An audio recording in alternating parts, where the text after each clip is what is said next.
Guys, welcome to Sunday Night Live. I'm your host, Jason, and with me, as always, the boys. I'm going to start below me today because it's the guy who knows it all, Joe. Joe knows. He's in the Giants corner. Not How all, you doing tonight? but I know a lot. I'm doing great, guys. Happy Sunday night. As always, really happy here to be with my pals. 9 p.m. Eastern Standard Sunday night, talking NFL preseason football. Love it. Well, and then we've got a guy I haven't seen since Canton, but somebody's face I miss dearly. We're going to talk to Rich, the Frito Bandito himself. How you doing tonight, Rich? I'm doing good. So something I'm going to kind of go into that I really didn't discuss why we're up in Canton, but I was trying to avoid it everywhere we went. So if you can imagine and stuff like that, George, Jason, me walking around, it was kind of like a step stair and stuff like that. George obviously being 7 foot tall, Jason probably about 6'2", and then you got me at 5'4". So anytime we were walking, it looked like a slide going down. So I was always trying to mix it up, trying to get on the either side of you guys without saying anything to you guys about it. The low-key part that was my favorite from the whole trip was I got my picture in front of the same spot 2 years apart, and I've lost about 60 pounds. So I wanted to get a picture in the same spot at the Hall of Fame just to show my progress. And somebody, I think it was Campy, called me out because George took the first picture 2 years ago, and George is above me, so it's like a picture coming down. Rich took the second picture, so it made me look way taller. And so Campy called me out for trying to be taller, but really it was just who took the picture more than anything else. It was the tricks of photography. I had nothing to do with anything. I'm pleading the fifth. I've got no comment, and I'm going to stick with that. All right, and then the last guy we got to introduce, he needs no introduction because he is Showtime. It's Showtime George Reed at George Reed FF. George, how you doing this evening? I'm actually really glad to be here. Didn't think I was going to make it. I was over at a friend of mine's house. Her one of the valves on her washing machines broke and was leaking water all over the place. So I happened to be in the area at the time. She called me, and I went over there and was trying to fix that for her, and I got the water cut off. I got it capped off so no more leak. I wasn't able to completely fix it. I'll go back tomorrow and do that, but I wasn't sure I was even going to make it here tonight. And then I heard Joe was going to be here. I heard Rich was going to be here. I knew Jason was going to be here. So I'm like, you know what? I've got to join these guys because I enjoy being around people who are smarter than me. So I had to be here with you guys. Oh, we're not smarter. Nice. We just know a little more. That would mean you're smarter, Joe. I mean, yeah, maybe.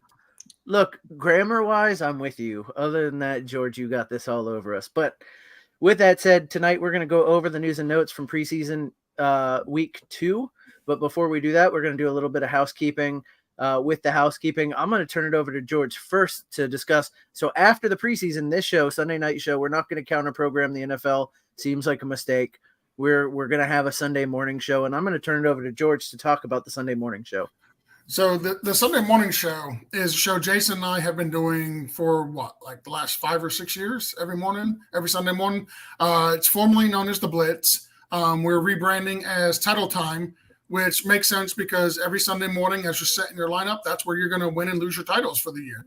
So if you've got questions, starting sit questions, trade questions, waiver wire questions, like any last minute advice, even if you're sure and confident, yes, you should start Cooper Kupp over Jerry Jeudy, despite the tough matchup that Cooper Kupp may have that week. And you just need confirmation. Like you're sure you should do it, but you just want a little bit of reassurance, a little bit of confirmation that your decision is right. Go to the Title Time. It'll be here on the Tour List of Titles Network, live every Sunday from 10:30 until we try to shut it off right around between 11 and 11:30. Gives us time, between 12 and 12:30. That gives us time to set our lineups because, we've got a billion leagues and we're trying to give you all the updates as well. So we need to save ourselves a little bit of time. But it's going to be myself and Jason and Rich will be the three amigos every Sunday morning. We will have special guest honorees like Mr. Joe himself. Joe Knows will be joining us every once in a while. Justin will be joining us every once in a while. we'll be taking the questions specifically from our Gilded chat right now. That's got over, I think there's like 230 people in there, something like that. It's absolutely ridiculous right now. That chat is killing my battery. I'm gonna have to charge Coach to buy me an extended battery for my phone because that thing is just popping all day long. We're also going to take questions straight off the YouTube. So if you come on YouTube and you throw a question in the chat, you'll get our advice as well for there. I'll make a post on one of the sleeper channels, and if you got questions there, as long as you're watching the show, you put it in the chat. We'll get to those questions as well. But Gilded really is the number one way to guarantee your question will get answered on the show. And it's just a good time. Like we thoroughly enjoy it. It's something we've done for, like I said, the last 5 or 6 years, and really looking forward to doing it again this year with the three amigos here. And what time is it starting again? 10:30 to, we try to run, an hour and a half. Sometimes we go to 2 hours. We try not to go any more than 2 hours because that gives us 30 minutes just to set all of our lineups. And you get all the breaking news, coming in Sunday morning, who's out, who's in, anybody gets injured during warmups. Like we break all that information as well. So it's a one-stop shop for everything fantasy football related Sunday morning. Yeah, and we do try and get all your questions, but important if you are in the chat, if you are, post your questions and we'll answer live. So you have to watch to get the answer. We're not going to be typing the answers to you. We're gonna debate it on the show for you. So, yep. So that'll be Sunday starting first. Go ahead. I was saying our hit rate, our success rate on telling you who to start and who to sit. Like Jason and I, we're hitting roughly 85, 88% accuracy over the years on these. So like we take pride in being able to give you the right information.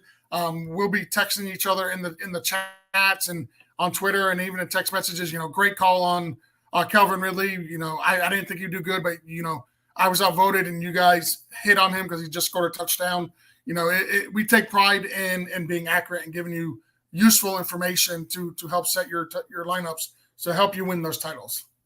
And I will tell you, my favorite move is when two people call one person, when it's between two people and two people say that person and I get to say the opposite. That way, if they're right, they gave you the right information. And if they're wrong, I gave you the right information. See, it's the best move there. We call that the Jason special. Yeah, you don't want the Jason special. You don't want the Jason special. All right. Just one other quick note before we get into the news, joinrival.com/title tribe. It is a completely different way to play fantasy sports and to bet fantasy sports. They've got all kinds of different games you can bet against your friends directly, which is very cool. They have a bingo card. Justin will be able to explain it a lot more because Justin is super into the bingo card. Like he gets super excited when he talks about it. What I can tell you from joinrival.com/title tribe, they match you up to your first $200 deposit. And if you go to this link at Title Tribe, you also get an extra $25 for just being using our link. So joinrival.com/title tribe. And Joe was so excited about the bingo card, he just dropped off. So he went and looked at his bingo card to make sure he went and purchased a bingo card is what he did. That's exact. No, you know what it was? It wasn't that he purchased a bingo card. It's that he realized he bet on preseason games and he was checking to make sure that he actually won. No, neither. I did something more stupid, but I'm not going to say it. It's okay, Joe. We're just going with the bingo card. We've got you. And then the last thing I want to talk about is our Patreon. We've had a handful of really good members join recently, and some of that came from the expo, and some of it's just coming organically. Guys, we have something for everybody at every level, all the way $1.50. All the way up to like the amount of money where Joe will come draft your team for you. He'll fly out, you name that price and we'll figure that out. But there is a price for that, I am sure. But here's the thing. There's Patreon dollars at every level. We're doing giveaways this week. Patreon members are getting entries into next year's listener league, the Frankenstank, which is an awesome league, which George is going to be making a pick here soon, which means I get to make a pick soon. We're going to do two. We're going to probably do 3 picks live on this show. So we're also giving away Madden 24, a copy of Madden 24. That's something Coach is doing. There's a Vampire League starting for our Patreon members. There's all kinds of stuff we're doing. And it's off season. So like this, it's just going to grow and grow. We're going to have a waiver wire show. Like before any waiver wire articles come out, we'll have a waiver wire show out for you. We do it every year for our Patreons, and we're going to do it again this year. Frida, go ahead. Yeah. So also one thing that we're going to be doing for the patrons member is we're doing a new contest this year that I will be starting. It's going to be Beat the Bandito. And what it is it's only going to be for patrons members. We're going to do a starting lineup where you can only pick one quarterback, one running back, one receiver, one tight end, and one flex. Total score at the end of the week, we're going to use the Frankenstein scoring system. Each week, your score will add up towards the end of the year. Whoever finishes above me, I will purchase a family member or a friend of yours, a member into entry into the Frankenstein next year. Here's a caveat to it is once you pick a player, you can't use that player for the rest of the year. So every week as you're submitting lineups and stuff like that, once you've used that player, you will not be able to use them again. Well, that sounds like a lot of fun. When I heard Beat the Frito Bandito, I thought more it was going to be like a piñata thing, that we were all going to get sticks and hit Frito, but this is better. I thought we were going to do shots with him and see if we could drink them faster than he can. I was saying, there's no point. You're going to lose that one. Good luck with that one. You'll lose that one for sure. All right, so that is all the housekeeping we got. We're going to get into the news, but first I do want to get to George's Frankenstein pick. George, who you're taking here? Oh shit! I wasn't even ready for this. And what round are you in? We're currently in round 9. I think George's my team division is 2. George's team is Bijan, his Frankenstein card, Henry, Josh Allen, Darren Waller, nice. Rodgers, Samuel, and Johnson. So 2 wide receivers, 2 running backs, 2 stud running backs. Yeah. We're actually round 10. We just entered round 10. Which division are you in, Joe? We are Creature from the Staff Bathroom. Yeah, it's crazy how different these We're about to enter round 11, actually. So I really want to go with Alvin Kamara, but the problem with this is he's suspended for the first 3 weeks. And that's He's already gone in my division. That's not going to help anybody. So in this particular league, it doesn't help to have somebody missing the first 3 weeks because it's a vampire league. So if you're not familiar with it, if you lose, the person you lose to could take a player. So I don't want to spend a 9th round draft pick on somebody I know is suspended for the first 3 weeks because that's really not going to help me. So it's like I'm almost punting this pick if I do. So Peter saying, can George make this pick? Now, Peter says Kamara's an excellent pick. Now, I don't know if that means Peter's going to take him if you don't, or if he wants you to take him so you don't take his guy.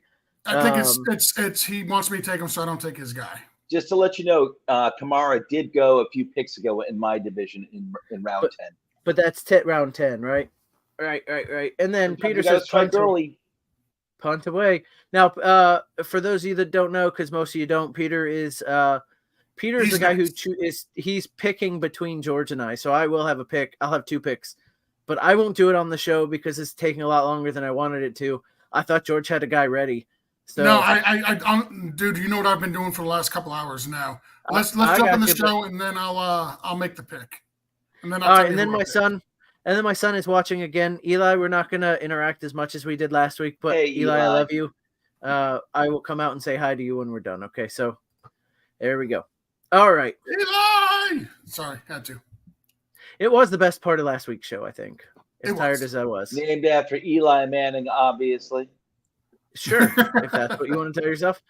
All right, so NFL news, a scary moment this week in the Patriots-Packers game last night as Isaiah Bolden suffered a neck injury while attempting to make a play. Bolden was carted off the field and transported to a local hospital.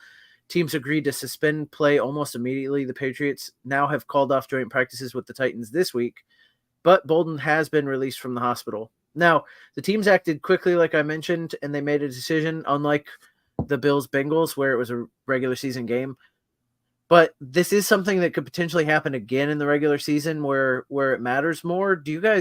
What do you guys see as the league doing going forward? Because they didn't pick the last game back up. How could you in the middle of a crowded season? But it really did have deep playoff implications So what do you guys see as a compromise here for the players when they don't want to go back after this? The coaches don't want to go back after this. What do you think is a good compromise for this? And I'll start with Joe because he knows it all. I said I know most, but I don't know. I haven't. That's something I haven't thought. You're actually asking the wrong person. I don't really have any thought in it because it's just not something I've thought about. It rarely happens, to be honest with you. It has happened twice over the past, like 8 regular season games, if you will, which is kind of like a fluke. But I do think they need to plan. I'll just say that I think they need to plan on making these games up somehow. They're going to have to find a way to squeeze it in. And if that means making 2 teams play 2 games in a week, then I don't know. But there are serious playoff implications, and they got to figure something out. And that's that. But you can't keep going. If it does happen, again this season, you can't go without playing these games. You just can't. It's not fair to every single team involved in the playoffs. We're trying to make the playoffs. Frito, what do you got? Yeah, so look, I'm not trying to sound like a horrible guy here and everything, but look, this stuff has happened in the past. And I mean, I remember watching the game where Alex Smith with his leg and everything and stuff. And, these things happen and stuff like that within the game. I think what they need to go back to is as soon as an incident happens like this, look, they need to go straight away and cut to a commercial, get away. Because what happens is the media starts talking about it and it starts pulling heartstrings and everything, tugging on that heart and everything, affecting everybody. Where, look, this is part of the game. It always has been for the last 100 years and everything. And they got to find a way that they got to go on with the games at that moment. It's part of what football is all about.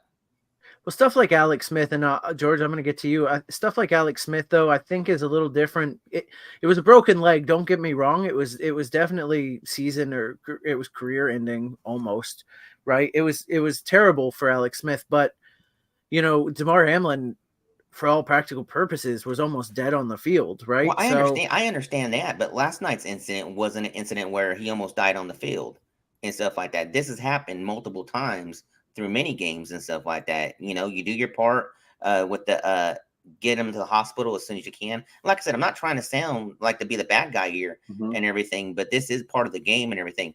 That the incident that happened last year, yes, I get it 100%. But this wasn't one of those situations, if I'm understanding the news correct, right? No, I mean, he's going to be okay. I don't know that they knew that last night, but they luckily figured that out today. George, go ahead. I'm gonna let you make Rich or Frito sound like a monster. I'm not gonna make him sound like a monster because I actually agree with what he's saying. Outside of something spectacular, like with the Mark Hamlin situation, like somebody basically dying on the field, because let's face it, that's exactly what happened with him. He died on the field. Outside of that, like somebody getting carted off or somebody being taken out in a stretcher, I understand why they did it last night, being a preseason game. The game is absolutely meaningless. It was the 4th quarter. There was only a handful of minutes left in the game. Like, yeah, sure, that has absolutely no impact on anything going forward, right? Like, the players that were in the game are probably going to be in the XFL in 2 weeks. So it's really not that big of a deal in the preseason, in the 4th quarter, in a game that's got like 2 minutes left. That's no big deal. But if it was regular season, I would honestly think they need to continue the game. The games have way too much implications on everything going forward, whether it be the playoffs, whether it be seeding, whether it be, home field advantage. There's just way too much on the line there. And then you're talking about, okay, well, let's reschedule it later on in the season. Like, what are you going to do? Make the team play 2 games in 1 week? Like, whatever happened to player safety? You think it's bad having to go from a Sunday to a Thursday? Now you're talking about trying to squeeze two games in there. And then you're also talking about, okay, well, now you got to find a stadium.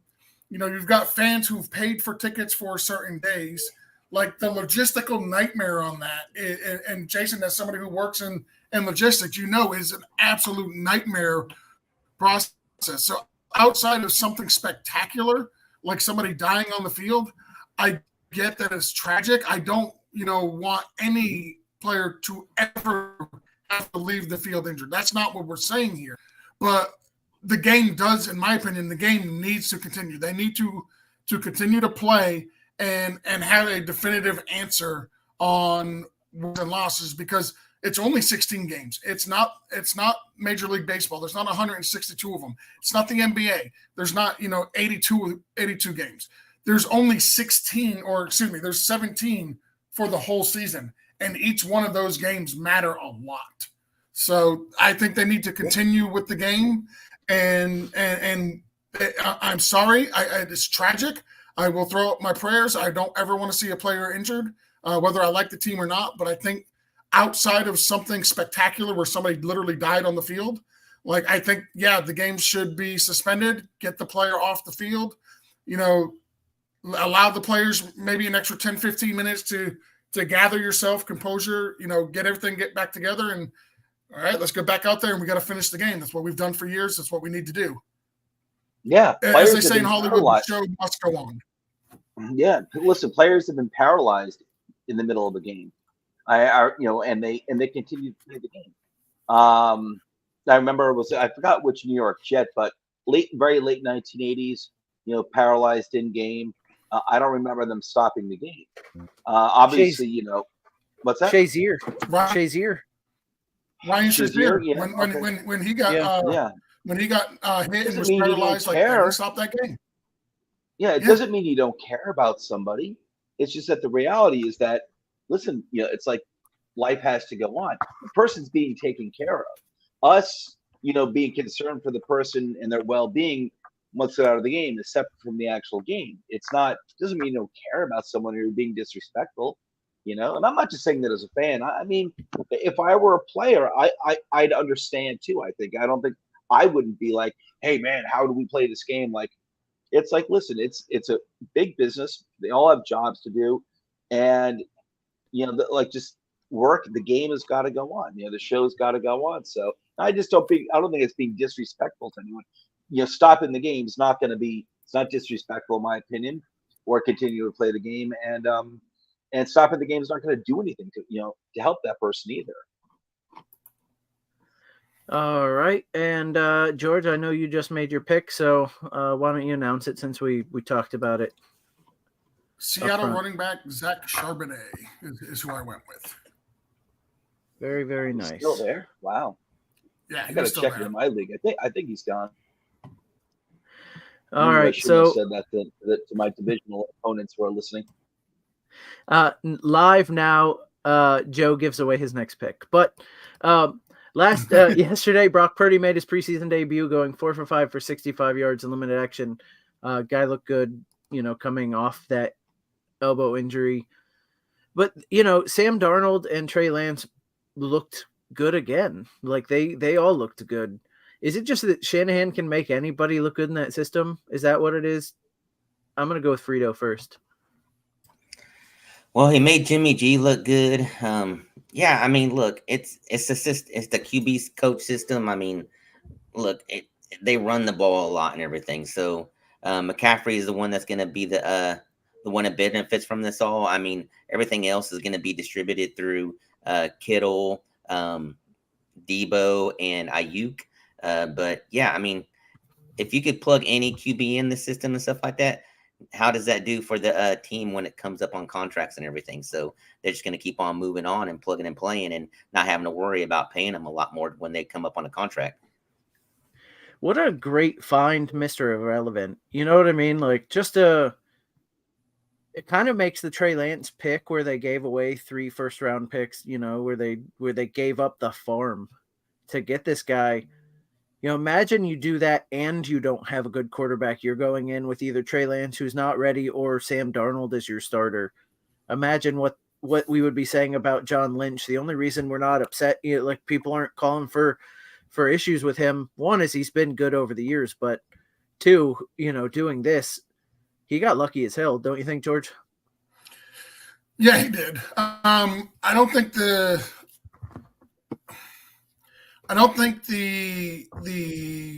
what's it called? The offensive scheme it makes every quarterback look great. And the reason why I say that is you got a quarterback on the team that spent 3 first-round draft picks who looks not very good at all. And granted, he's played very little football the last 4 years. Between college, taking the COVID year, he sat out, injured his rookie year, injured last year. Like, I think he's only played a total of 4 NFL games and since he's been drafted. Like, it's very, very minimal. So he's still raw. He's still very young. I think he's only like 23 years old. We've seen quarterbacks start out very, very bad in their career and get better. Hopefully Trey Lance is one of those guys. I'm going to throw Geno Smith out there as a guy who, really didn't look very good to start his career. And now you look at him and it's like, okay, he's actually a pretty decent quarterback. But I think he's a very raw prospect. I think that it was a mistake for them to spend 3 first-round draft picks to move up to acquire him, even though I absolutely support them spending 3 first-round draft picks to move up because, they did it with my Dolphins. So I can't hate the trade for Miami. I can hate the trade for the 49ers, though. I think it was a mistake. I really feel like they wanted Mac Jones, and they got, I don't want to say pressured into taking Trey Lance, but I think they seen the raw talent he has, and they thought, okay, I can mold him into something, to be something, and it's not working out right now. It's not. Well, I also it wasn't just the pressure because they saw the raw talent. It was the pressure from the media and the fans, and everybody fell in love with the physical talents of Trey Lance. Yep. The rumors, that was a stupid trade. But the rumors came not out for the Dolphins. The rumors came out early that Shanahan wanted Mac Jones, and honestly, I think Shanahan could have made somebody like Mac Jones look pretty good. Rich, you got any Brock Purdy love or Trey Lance hate? Because I know Joe's got. It sounds like Trey Lance hate in his heart. No, I don't. No. I don't hate Trey Lance. It was stupid to move up 3 first-round picks for a quarterback as raw as he was in college. That was hey Joe, I'm gonna make you hate that trade even more. Essentially, they traded Tyreek Hill, Jalen Waddle, and Bradley Chubb for Trey Lance. Unbelievable. And that's nothing against – I don't have a problem with anyone taking a quarterback like Trey Lance in the first round. Yep. You can't be moving that many first-round picks for a dude that raw. That's why I was always intrigued by him at the time, but moving up that many picks, that was moving that many picks to move up and together. You know what? Was crazy. Everybody says this is a stupid trade and everything, but when it comes down to it, yeah, I know they gave up the farm for him, but did they suffer from it? Last time I checked, they've been in the playoffs and the Super Bowl the past 3 years, even after they made that trade. And because of the fact that they were able to draft later on in the later rounds and pick up players, their defense is stellar with some of the defensive players they picked up. And then the fact that you get Brock Purdy as Mr. Irrelevant and stuff like that, it kind of offsets the fact that they did give it up. So did they really suffer at all? Yeah. No, but it was a bad trade. Yeah. Yeah, I mean, that's kind of it, right? They didn't suffer, but it was still a bad look. Imagine if they had Brock Purdy and Waddle and, imagine if they had Mac Jones and 3 first-round picks plus Brock Purdy. Plus Brock Purdy, who probably would have beat out Mac Jones by now. Yeah, but let me ask you a question real quick, because you guys keep on bringing this up. Okay, is Tyreek Hill, is Jalen Waddle? Yeah, look, what if they went a different route and they did go to a different team? Would they have turned out the way they have and stuff like that? You can't always say, well, they could have got the players that are doing real good right now, because there are some players that don't pan out that you think are going to be studs, and it's just the way it falls because the system that they get in.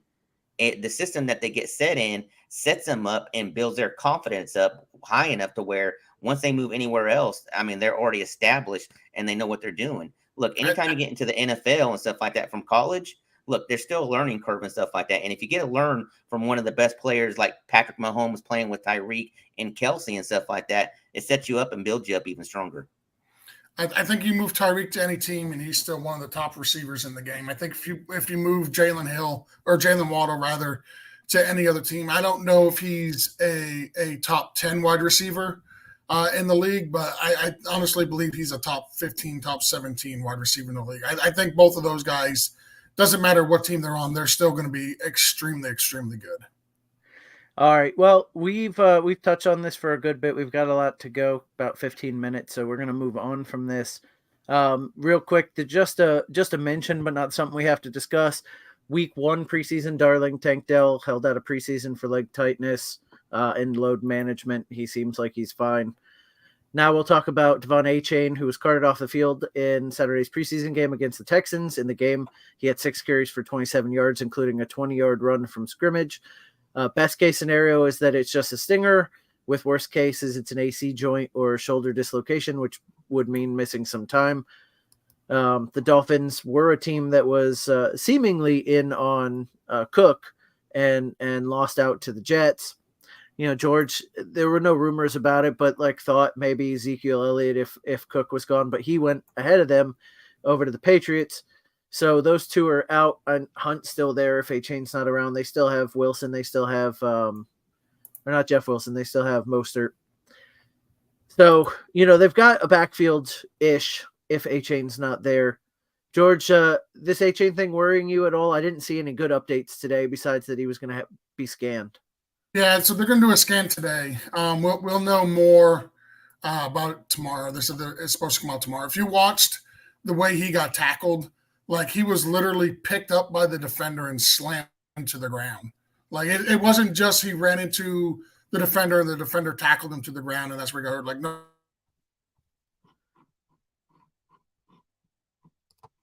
They literally, two guys literally picked him up like it was WWE style. Saying that he's, only 192 pounds, 191 pounds. He's a very, very small, very fast, very light guy. Kind of reminds you a lot of Chris Johnson. I'm concerned because I haven't heard anything. He's going to play a very pivotal role for this backfield. I liked what I seen from all the other running backs. Savon Ahmed looked phenomenal yesterday in the preseason game. Raheem Mostert is by clear and away the RB1 on this team. He looked absolutely phenomenal yesterday. He got the touchdown in the first quarter for the Dolphins. The Dolphins had something like 200 rushing yards yesterday. Again, it was against the Texans, but they were actually managing to run the ball. So it looks like the whole Cook thing was more a luxury than a necessity. I think the Dolphins were saying the whole time, we're happy with what we got. It's not a necessity for us to get Cook.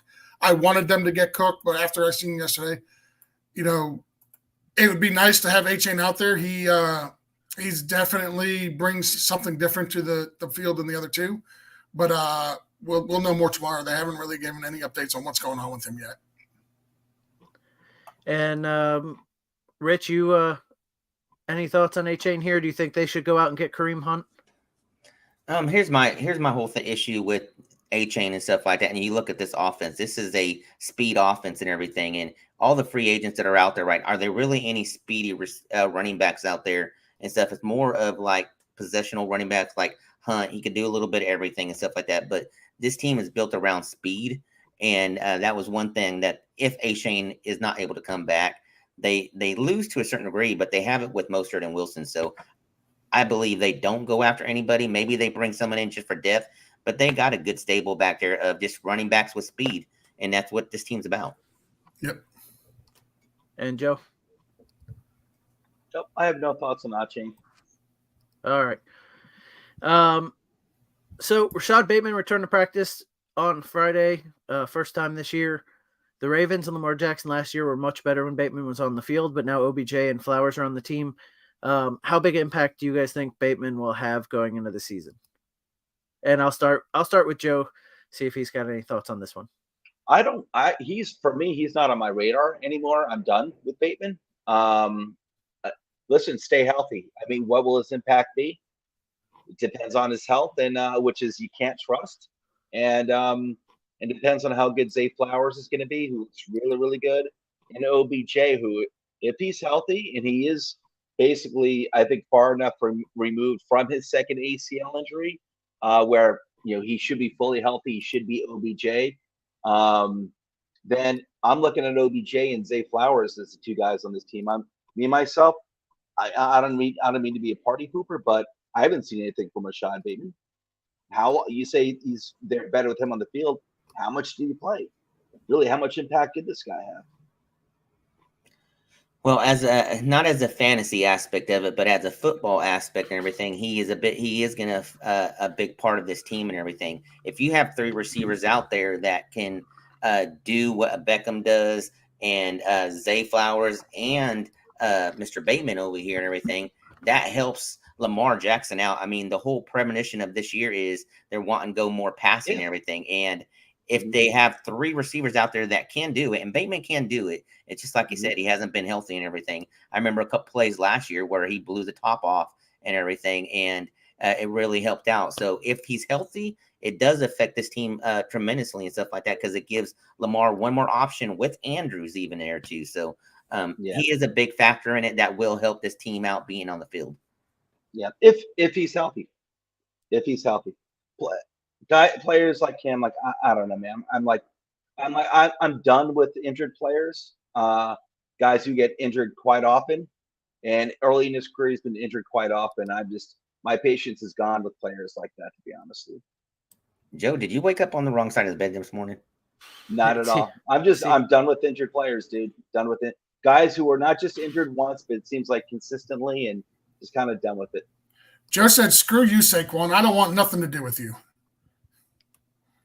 I've seen serious production from Saquon. I haven't seen it from Rashad Bateman yet. So just another quick thing we don't have to talk about much, but former first-round pick Jadeveon Clowney and the Ravens signed a 1-year deal. You know, the Ravens is beefing up that defense. They got to do something, right? All right, and Denzel Mims, waived by the Lions, second-round pick by the Jets, traded to the Lions this offseason, was impressing in camp, but never stayed healthy enough to stay on the team. You know, anything on this, guys? I know it's short news. It's not that important, but it's a former second-round pick that we all had high hopes for, and never panned out.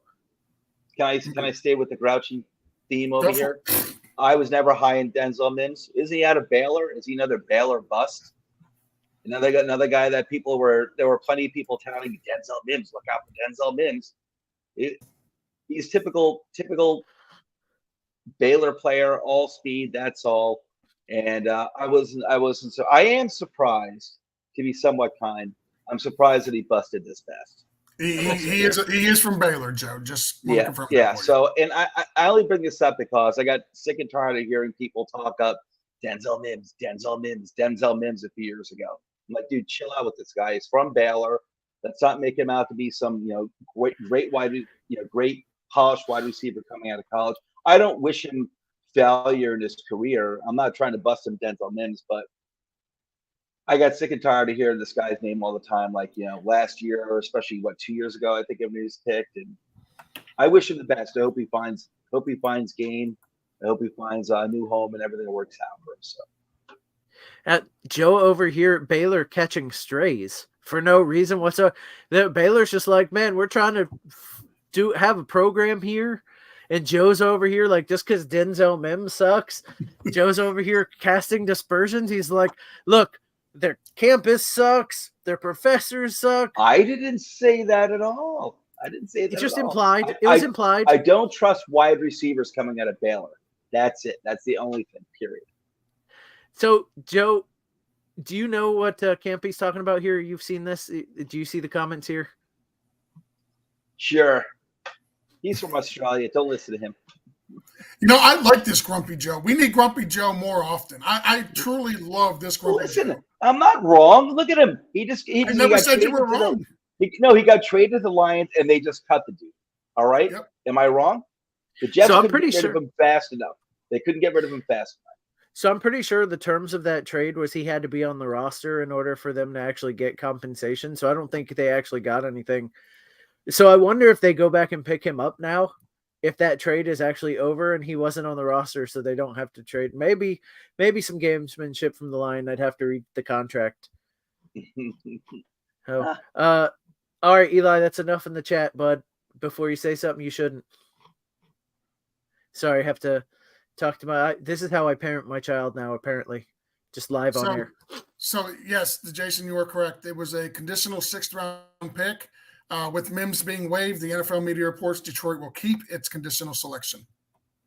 So the Jets tried to get something for him. It was I mean, they were going to release him anyway. So what were you going to do, right? Like they tried. All right. Only a couple more things here. Teron Armstead does not need surgery. He's aiming for a week one return. This is good news for George and the Dolphins. Armstead is a steadying force for the Dolphins on that offensive line. I don't have the stats right in front of me, but that offensive line was significantly worse when Armstead wasn't on the field last year. So good for that whole team and their shots at the playoffs to have him back. George, breathe. Oh, actually, you know what? Grumpy George is going for it. I got Grumpy a bone Joe. to pick with I got a bone to pick with Armstead. Just joking. Did he go to Baylor? Just joking. I was gonna let Grumpy Joe go first, but I enjoyed Jokey Joe too. George, go ahead and breathe a sigh of relief live on the show.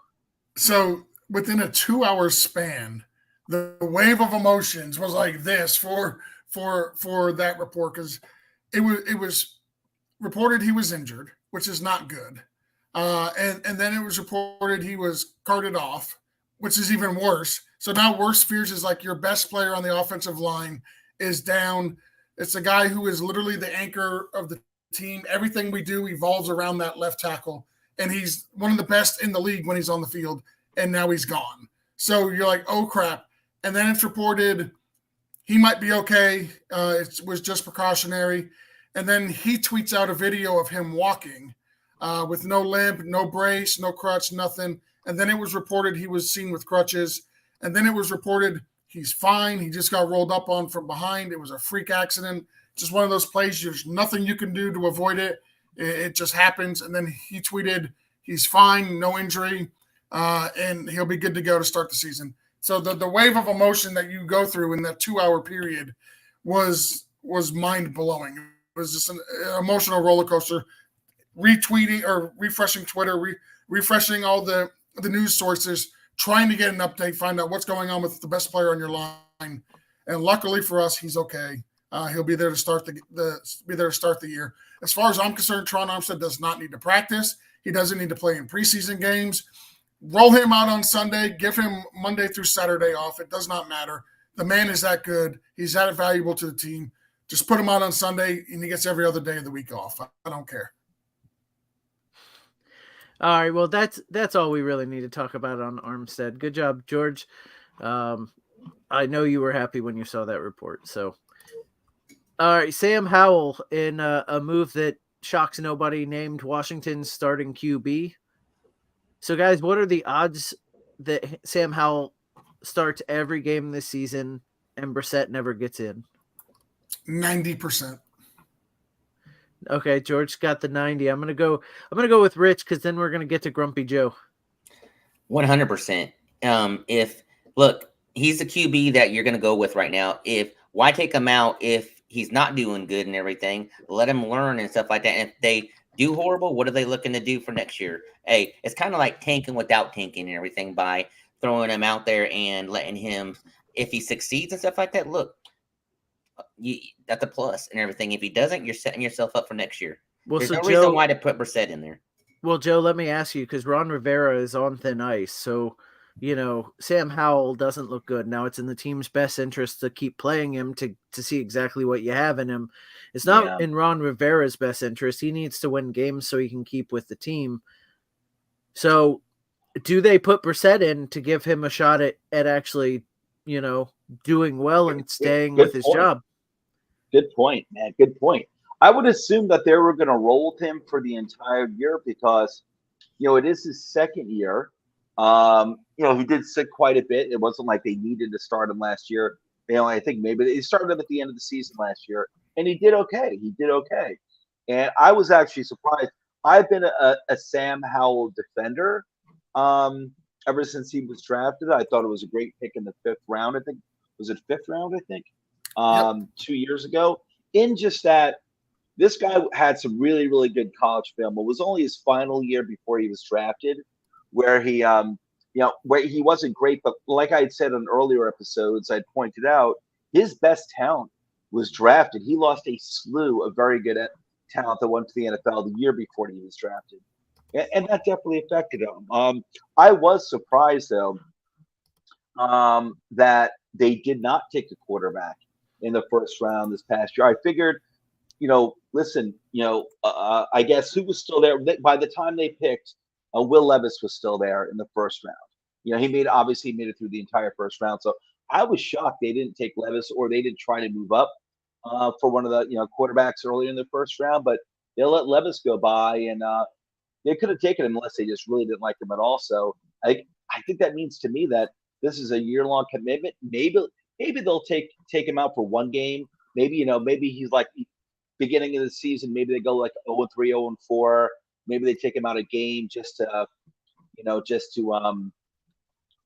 help him get his bearings. But I think other than that, he'll probably be in for like 16 of the 17 games. I do. Like what was stated earlier, like, what do you have to lose? What do you have to lose? Like, you're not gonna if you do wind up sticking with Howell, then stick with Howell and get yourself a better quarterback in the first round next year. Tank without actually tanking, like Frito said. Well, that whole diatribe has completely convinced me that Sam Howell has to be on my Frankenstein team. I'm making George real happy here because I'm not taking somebody I know he'd want. Probably Peter as well. But I'm taking Sam Howell because Sam Howell is going to be – I'm just going to break the news now. Sam Howell is going to be my Freddy Krueger. If he plays all year, he's a quarterback who's going to be a top 5 player for me week in and week out. Top 4? We don't play week 4. We don't play week 4. They're going to randomize it, George, but it doesn't matter. You can hopefully I get you week one. Cut him off at the head. Remember too, with him, if he's still in my league, I might take him as my third quarterback because it's kind of slim pickings here for wide receivers and running backs anyway. But I'm sorry, Rich, just real quick. It was he's playing. He's got weapons on his team, So, and he's got a year in the Washington system. We'll see. I'm not saying I fully believe in this guy. He's absolutely going to be a long-term starter. I just I think I've got some more hope for him than most others do. I'm sorry, Rich. Go ahead. No, what I was going to say is for everybody that is in the Frankenstein division and stuff like that, hey, this man up here, Jason, just gave you a valuable expertise on how to use Freddy Krueger and stuff like that, especially at one of the most valuable positions within this league and everything. So well done, Jason. Well, so look, my original goal, and Campy screwed it up like he screwed up so many of my picks by drafting well. I should have put him at the end of the draft. That's my mistake for being nice to the guy. But I was going to take Young and roll with him because he's going to be a guy who's starting all year. Sure. He'll be there all year. So that was going to be my pick, but Campy did that in the second round to me. I wasn't able to do it. So I had to wait till a later round and get a quarterback that I knew would start pretty much all year. Not be good enough for somebody to take. I think that's going to be Sam Howell. So I'm excited about that pick. And then also, I do want to mention that Keandre Miller was back in practice on Thursday. That's a great thing for the Saints. That's a good thing for all of us because I know I have a lot of exposure to him in my drafts in Dynasty. Taking him in like second, third round. I can't remember where he's going. I think second, right? Late second. So I've got a handful of him, and it's nice to have him back because if he was out early while Kamara was suspended, then they probably would pick up somebody like Hunt or roll with like Williams. And then my son is posting under my name that my brain needs repair. So I do appreciate that, Eli, but it's now time to stop posting or I will take your iPad away. Last warning. So, and then, yeah. So, and then the last thing I have on here is DeMarvion Overshawn, and I hope I'm saying that right, is feared to have a torn ACL on Saturday, and I think they've come out and announced that as of today. Overshawn has an ACL, and then John Stevens undrafted, both tear ACLs week 2. Both were camp standouts, and preseason war of attrition. So, it's bad for a third-round guy, but, he'll probably be around next year to give it a shot because he does have third-round pedigree. It sucks for an undrafted guy they pick up because that's potentially career over. Even if he is, breaking out in camp, there's going to be a guy just like him next year. So anybody here want to talk about the Cowboys? Because, coach isn't on. Joe, go ahead. He's, it's an FC East. I feel, man. Hey, listen, Overshone I feel for any of these players, man. Like you said, Jason, especially when you're an undrafted and there was no commitment in terms of using a draft pick on you. It's that could very well be career over there. Overshone was actually someone that I had on my radar for my Giants in this past draft. So I was impressed with the dude, and I knew that he's doing very well for Dallas. So it's a shame. I mean, listen, strictly from the football point of view, Dallas is pretty, as far as I know, they're still pretty stacked at linebacker. So just if I were a Dallas fan, I wouldn't be too worried. They still have really good linebackers, but it's a shame. It's a shame, man. It stinks to see. At least you want to see them at least make it to some point in the season, be able to shine, show something, and before an injury like that happens, if it were to happen, and it's a shame. I feel for those guys. All right, and George is on the clock, but we're not going to wait around for that. That's kind of the end of our show. That's the end of the news. No, we're going to wait because I'm making the pick right now.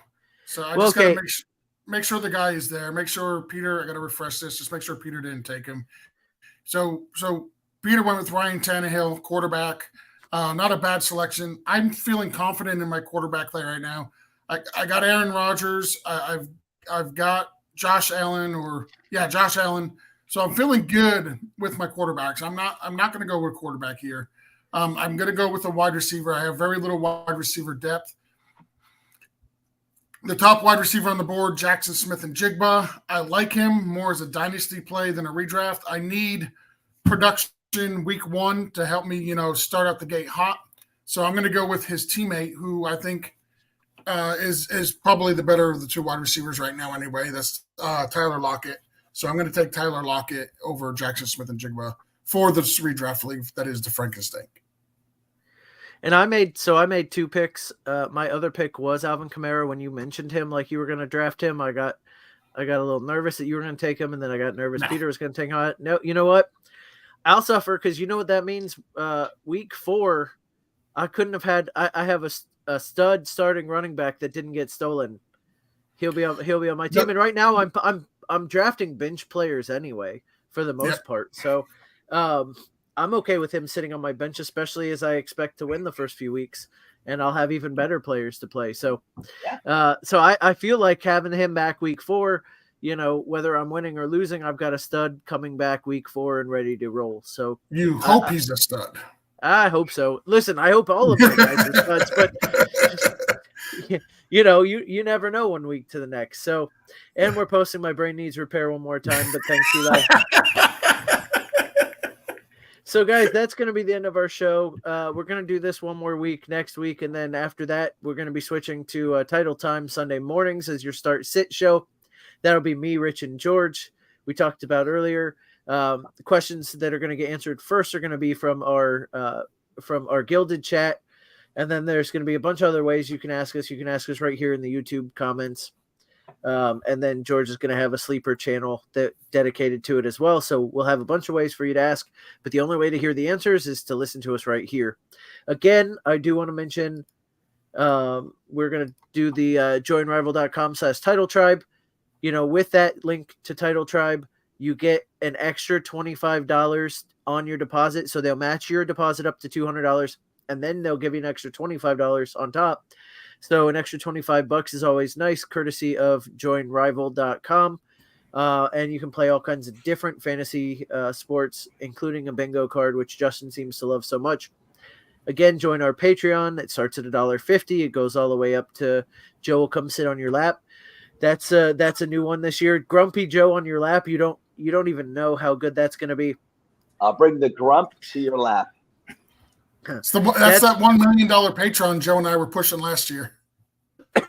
That's the Gotta give the expensive. fans something. That's the expensive one, but it's totally worth it.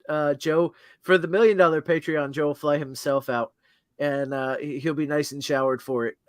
Anything less than $1 million, he's not showering first. All right, but in the Patreon, even at the $1.50 level, we're doing giveaways. We're doing a Madden 24 giveaway. We're doing leagues. We're doing entries in the Frankenstein for next year. We're doing best ball. Justin's doing a vampire league. That was because Frito. That was because of Frito. And then Frito's gonna have Beat the Bandito, which apparently is not a pinata thing. Yeah, so try to beat the Bandito in the Patreon, but also come try to beat the Bandito in Rivals at Rivals.com, because I'll be in there too if you want to take a chance with me. Yeah, so Frito is 100% a degenerate and gambling on preseason. So imagine how much money he's going to spend and win at joinrival.com. And of course, if you have gambling problems, call the 800 number, seek help, and don't do too much. So guys, for all of us, thank you so much for watching the show this week. And as my son says, my brain needs repair. And thank you guys. Have a good week. Good luck, everybody.